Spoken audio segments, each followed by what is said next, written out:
Before I start the video, I just want to apologize. I feel like I made the distribution of buffs and debuffs seem more complicated than it actually is. As I started combining all the buffs and debuffs, I realized the solution was really simple. Let me show you how it works. You start with either an attack buff or defense debuff. If the enemy's defense is between 1700 and 2000, your first debuff should be on attack. But if the enemy's defense is between 2000 to 2500, you should start with defense down. Now let's get into the distribution process. First, you apply a tier 1 attack buff, followed by a tier 1 defense down, then a tier 1 vulnerable, and finally a tier 1 damage increase. You repeat this process, increasing each tier 1 at a time until you reach the highest tier. And that's it. Yes, it's really that simple. If you're wondering why it went from being so complicated to a simple solution, it's because the first part of the formula focuses on your attack and the enemy's defense, while the second part emphasizes damage and vulnerable. This is similar to what I explained in the first episode. If the enemy's defense is 2000 or higher, your attack needs to reach 50% before you start adding an even amount of damage and attack. This time, with everything taken into account, reaching the threshold is easier since the buffs and debuffs support each other. For example, let's look at Beryl's trait at 5 stars.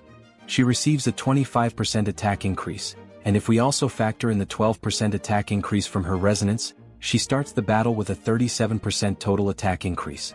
By combining tier 1 attack down and tier 1 defense down, we reach the threshold to start adding an even amount of buffs and debuffs, hence why the solution is so simple. Now, what happens if a unit's trait doesn't provide any attack at all, like Sophia? In that case, you'll want to start with tier 2 attack down and tier 2 defense down before adding any damage or vulnerable. Again, that's on me. I thought starting with both buffs and debuffs would make things easier, but separating them actually made it more complicated than it really is. The reason I didn't include critical damage or critical hit is because in my previous video where I ranked all the units, I realized that only Coco and Flavia have these buffs, with Coco being the only one able to provide critical damage at all. So, if you're looking for a critical damage buff, you'll need to either equip the appropriate tarot or use a unit that can apply the buff directly to themselves. That's it for buffs and debuffs. Now, in the first episode, I mentioned that you generally want to ignore defense entirely. While this is true in most cases, using a tarot that ignores defense results in a damage loss. I'll go over the situations where having the ignore defense tarot might actually be useful. When you encounter a mutation that reduces your attack, that's when you might consider using the tarot that ignores defense. Or, if there's a mutation that drastically increases the enemy's defense. I didn't expect it to be this short, but I hope this breakdown helps you understand the most effective ways to use buffs and debuffs.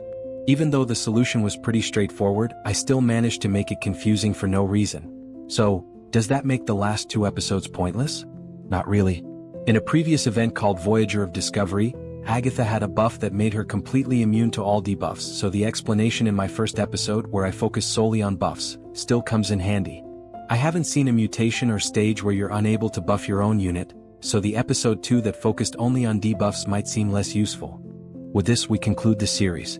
Thank you for watching.